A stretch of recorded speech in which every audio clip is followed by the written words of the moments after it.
مضمون Urdu class second year 7ویں نظم نوجوان سے خطاب اسرار الحق مجاز لکھنوی شاعر جلال آتش و برق و سحاب پیدا کر اجل بھی کانپ اٹھے وہ شباب پیدا کر صدائے تیشہ مزدور ہے تیرا نغمہ تو سنگ و خش سے چنگ و رباب پیدا کر۔ مجاز لکھنوی ترقی پسند شاعر تھے۔ وہ ہندوستان کمیونسٹ پارٹی کے صدر بنے۔ اس کلام میں نوجوانوں کو روسی طرز کے اشتراکی انقلاب کے لیے اپنی صلاحیتیں وقف کرنے پیغام دیتے ہیں۔ اس خطے کے نوجوان اپنے آپ میں آگ، بجلی اور بادل جیسی شان و شوکت پیدا کریں، اپنی جوانی کو ایسا بنائیں کہ موت بھی کانپ اٹھے۔ نوجوان نسل مزدور کے آلات سے نغمگی پیدا کرے اور پتھر نیز اینٹ سے ستار اور سرنگی بنائے۔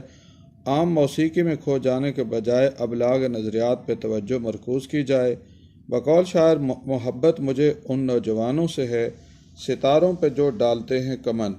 آگ جلاتی ہے روشنی ہے، آگ روشنی ہے، آگ ذریعہ توانائی ہے۔ اے نوجوانوں تم مثل آتش مقابل میں آنے والی رکاوٹوں کو جلا کر خاکستر کر دو۔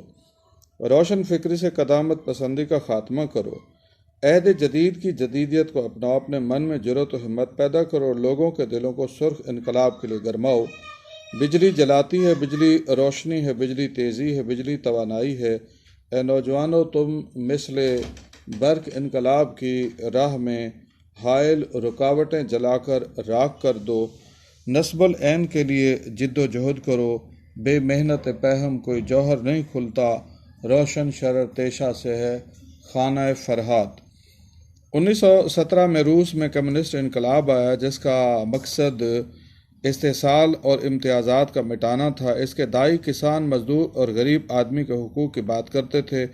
روسی جھنڈے کا رنگ سرخ تھا، اس میں مزدور کے آلات کا نقش ہوتا تھا۔ اس پس منظر میں نوجوانوں کو متوجہ کیا گیا کہ مزدور کے حقوق کی بازیابی کا نعرہ لگائیں، کسان اور مزارع کی محرومیاں دور کریں، معاشی اور سماجی مساوات کے لیے کام کریں، بے وقت کی راگنی کے بجائے نصب العین کی نغمگی میں مست ہو جائیں۔ مزدور کے تیشے اور پتھر کے ٹکراؤ سے نکلنے والی سرخ چنگاری کو پیش نظر رکھتے ہوئے مارکسزم یعنی سرخ انقلاب کے لیے جد و جہد کریں۔ اس دور کا معروف و مشہور نعرہ تھا سرخ ہے ایشیا سرخ ہے۔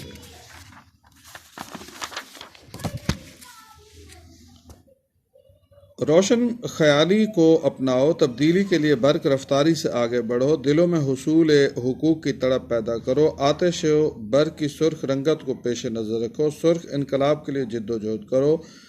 بقول شاعر وہی جواں ہے قبیلے کی آنکھ کا تارا، شباب جس کا ہو بے داغ، ضرب ہو کاری، بادل سایہ ہے، بادل ٹھنڈک ہے، بادل ذریعہ باران رحمت ہے۔ اے نوجوانوں تم مثل ابر سامان راحت پیدا کرو، استحصال کی تپش کو وسائل کے عادلانہ تقسیم سے ٹھنڈک میں بدل دو، خدمت خلق کے کاموں میں پیش رہو، بے فیض نہ بنو بلکہ بافیض بن جاؤ۔ اے نوجوان موت سے نہ ڈر، اپنی جوانی کو ایسا تشکیل دے کہ موت بھی تیرے خوف سے کانپ اٹھے۔ اگر خوف مرگ تیرے دل و دماغ پہ غالب آ گیا تو یہ تجھے پست کر دے گا۔ اگر تو انقلابی تحریک کو کامیابی سے ہمکنار کرنا چاہتا ہے، بے خوفی سے کام لے، موت کی آنکھوں میں آنکھیں ڈال کر بات کرنے کے سلیقے سیکھ۔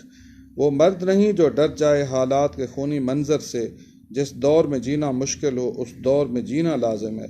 اے نوجوان مزدور کے تیشے کی آواز تیرا گیت ہے، تو اینٹ اور پتھر سے آلات موسیقی پیدا کر، تو مزدور کا کام کرنے کا انداز دیکھ، اس کی محنت کا مشاہدہ کر۔ تیشے کا اینٹ اور پتھر سے ٹکرانا دراصل سریلا سنگیت ہے، اس کی موسیقیت سے لطف اندوز ہونا لازم ہے۔ ایک مزدور ایک پتھر کو تراش کر پتھر اینٹ پہ اینٹ رکھتا چلا جاتا اور ایک عمارت تعمیر کر لیتا ہے۔ اشتراکی انقلاب کے لیے کام کرنے والے نوجوان ہر ایک فرد تک اپنے نظریات کا ابلاغ کریں، عام موسیقی کی دھن میں مست ہونے کے بجائے حصول منزل اشتراکی انقلاب کے لیے اپنی صلاحیتوں کو وقف کریں۔